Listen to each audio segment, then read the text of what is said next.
പലതരം ചേരുവകൾ. കീറിന്റെ പുഡിങ്ങിന്റെ ഒക്കെ മറ്റൊരു വേർഷനാട്ടോ അത്. പണ്ടത്തെ ആൾക്കാരൊക്കെ ഉണ്ടാക്കിക്കൊണ്ടിരുന്നതാണ്. പാച്ചോറ് എന്നാണ് പേര്. ഞങ്ങളുടെ വീട്ടില് പണ്ട് ഉമ്മയൊക്കെ ഉണ്ടായിരുന്ന സമയത്ത് വൈകിട്ട് ഒരു 6 മണി കഴിഞ്ഞ് 7 മണി സമയത്താണ് ഇത് ഉണ്ടാക്കുക. ഒരു ചെറിയ കലത്തിൽ ഉണ്ടാക്കുക. അന്ന് വീട്ടിൽ ഒത്തിരി ആൾക്കാരുണ്ട്. അപ്പൊ എല്ലാവർക്കും ഓരോ പാത്രത്തിൽ ഒരു സ്പൂണ് 2 സ്പൂണൊക്കെ വെച്ച് വിളമ്പും. അന്ന് നല്ലൊരു ടേസ്റ്റ് ആയിരുന്നു.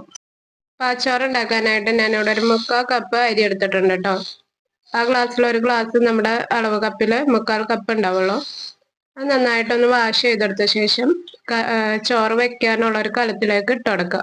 അതവിടെ അടിച്ച് മാറ്റി വെക്കുക. ഇനി നമുക്ക് ഇതിലേക്ക് വേണ്ട തേങ്ങാപ്പാൽ റെഡിയാക്കണം. തേങ്ങാപ്പാലിലോ പശുമ്പാലിലോ ഉണ്ടാക്കാം കേട്ടോ. പണ്ട് വീട്ടിൽ പശുമ്പാൽ വെച്ചിട്ടും ഉണ്ടാക്കലുണ്ട്. വീട്ടിൽ പശു ഉണ്ടായിരുന്നല്ലോ, അപ്പൊ ആ പാല് വെച്ചിട്ടും ഉണ്ടാക്കലുണ്ട്. 1 കപ്പ് തേങ്ങ കേട്ടോ ഇവിടെ എടുത്തേക്കണേ. 1 കപ്പ് തേങ്ങയിലേക്ക് 3/4 കപ്പ് വെള്ളം ഒഴിച്ചെടുത്ത് നന്നായിട്ടൊന്ന് അരച്ചെടുത്തിട്ട് 1/4 പാല് നമുക്ക് അവിടെ എടുത്ത് മാറ്റി വെക്കണം.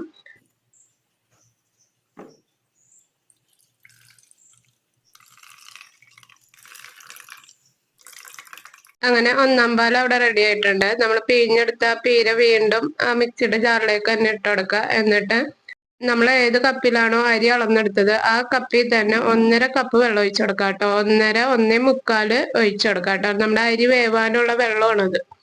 പച്ചരി ആയതുകൊണ്ട് പെട്ടെന്ന് വേവും. നമ്മൾ 2/2 പാൽ ഒഴിച്ചാണ് അരി വേവാനായിട്ട് വെക്കണ. അരി വെന്ത് ആ പാല് വറ്റി വരുന്ന സമയത്ത് നമ്മൾ 1/4 പാൽ ഒഴിച്ചു കൊടുക്കാം. അപ്പൊ ആ പാല് വറ്റണ സമയം കൊണ്ട് നമ്മുടെ അരി മുക്കാലിൽ കൂടുതൽ വേവണം. പിന്നെ 1/4 പാൽ ഒഴിച്ചെടുത്ത് ഇളക്കി കൊടുത്ത് ഒന്ന് കട്ടിയായി വരുന്ന സമയത്ത് നമ്മൾ എടുത്ത് മാറ്റാണ്. പിന്നെ കുറച്ച് ഇൻഗ്രീഡിയന്റ് കൂടി ചേർക്കാനുണ്ട്, അത് പറയാം. നമ്മൾ രണ്ടാമത് അരച്ചെടുത്ത പാല് ആ അരിയിലേക്ക് ഒഴിച്ചു കൊടുക്കുക. ഒരു നുള്ളു ഉപ്പിട്ട് കൊടുക്കുക കേട്ടോ. ഉപ്പൊട്ടും കൂടിപ്പോവരുത്, നമ്മൾ മധുരം ഇടുന്നതാണ്. ഇനി ഇത് അടുപ്പത്ത് വെവാനായിട്ട് വെക്കണം. ഭയങ്കര ഹൈ ഫ്ലെയിമിലിട്ട് വേവിക്കരുത് കേട്ടോ. മീഡിയം ലോ ഫ്ലെയിമിലിട്ട് വേവിക്കണം. ഇടയ്ക്കിടയ്ക്ക് ഇളക്കി കൊടുത്തോണ്ടിരിക്കണം. ഇത് വറ്റിപ്പോയ അടി പിടിക്കും. നമ്മള് കീറ അലുവ പായസം ഒക്കെ ഉണ്ടാക്കൂലേ, ഇളക്കി കൊടുത്തോണ്ട് തന്നെ ഇരിക്കണം കേട്ടോ. അങ്ങനെ അടിച്ചു വെച്ചങ്ങ് പോവരുത്. അപ്പൊ ഇളക്കി കൊടുക്കണം. പച്ചരിക്ക് അധികം വെവൊന്നുമില്ല കേട്ടോ. 5-6 മിനിറ്റും കൊണ്ടൊക്കെ അത് വെന്ത് കിട്ടും.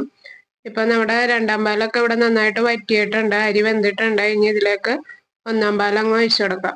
2/2 പാല് വറ്റിയത് അടി പിടിക്കുമെന്ന് തോന്നണ ആ സമയത്ത് 1/4 പാൽ അങ്ങ് ഒഴിച്ചു കൊടുക്കാം കേട്ടോ. ഇനി നന്നായിട്ട് ഇളക്കി കൊടുക്കുക. 1/4 പാൽ ഒഴിച്ചു കഴിഞ്ഞ് പിന്നെ ഇട്ടുകൊണ്ട് എങ്ങും പോവരുത് കേട്ടോ. കണ്ടിന്യൂസ് ആയിട്ട് ഇളക്കി കൊടുത്തോണ്ടിരിക്കാം. വറ്റി കഴിയുമ്പോൾ നമുക്കങ്ങ് എടുക്കണം. അതിന്റെ ഇടയിൽ 1/4 ടീസ്പൂൺ ഏലക്കാപ്പൊടി ഇട്ടിട്ടുണ്ട്. ഒരു പിഞ്ച് ചുക്കൊടി ഇട്ടിട്ടുണ്ട്. പിന്നെ 6 ടേബിൾ സ്പൂൺ പഞ്ചസാര ഞാൻ ഇതിൽ ഇട്ടിട്ടുണ്ട് കേട്ടോ. ഞാൻ ആദ്യം 3 ടേബിൾ സ്പൂൺ ആദ്യം ഇട്ട് കൊടുത്തായിരുന്നു കേട്ടോ. അപ്പം മധുരം കുറവാണ്. അങ്ങനെ 3 ടേബിൾ സ്പൂണും കൂടി പിന്നെ ഇട്ട് കൊടുത്തു. കണ്ടിന്യൂസ് ആയിട്ട് ഇളക്കി കൊടുത്തോണ്ടിരിക്കുക. പഞ്ചസാര ഇടുമ്പോൾ ഒന്ന് ഇച്ചിരി അഴിയും കേട്ടോ. അത് അപ്പൊ തന്നെ ഉറച്ചു വന്നോളും. ഇനി നന്നായിട്ടൊന്ന് വറ്റി കഴിഞ്ഞാൽ നമ്മുടെ പാച്ചോറ് ഇവിടെ റെഡി ആയിട്ടുണ്ട്. ഈ ഒരു പാകമായാൽ മതി കേട്ടോ. ഇനി നമുക്ക് ഫ്ലെയിം ഓഫ് ചെയ്യാം. നന്നായിട്ടൊന്ന് ചൂടാറിയ ശേഷം എടുക്കാം. ഇത് ഫ്രിഡ്ജിലെടുത്ത് വെച്ച് പിറ്റേന്ന് തണുത്ത് കഴിക്കാനും നല്ല ടേസ്റ്റ് ആട്ടോ. ഇതിന്റെ അടിഭാഗത്തുള്ള ചോറ് കുറച്ച് ബ്രൗൺ കളറായിട്ട് വരും കേട്ടോ. ഇത്തിരി നേരം കൂടി അടുപ്പത്ത് വെക്കാന്നുണ്ടെങ്കിൽ അത് കഴിക്കാൻ നല്ല ടേസ്റ്റ് ആണ്. ഇപ്പൊ ഞാൻ അധികം വെച്ചില്ല, വറ്റി വന്നപ്പോ തന്നെ ഇങ്ങ് എടുത്തു. ആ ബ്രൗൺ കളറായി വരുന്നത് ആ മധുരം ആ പച്ചരിയൊക്കെ തേങ്ങാപ്പാലിന്റെ ടേസ്റ്റും ഒക്കെ കൂടി നല്ല ടേസ്റ്റ് ആണ്. അപ്പൊ എല്ലാവരും ട്രൈ ചെയ്ത് നോക്കാം. വീഡിയോ ലൈക്ക് ചെയ്യാൻ മറക്കണ്ട കേട്ടോ. പിന്നെ ചാനലിൽ ആദ്യമായിട്ടാണ് വരണമെങ്കിൽ സബ്സ്ക്രൈബ് ചെയ്ത് ബെൽ ബട്ടൺ ഓൺ ആക്കി ഇടാം.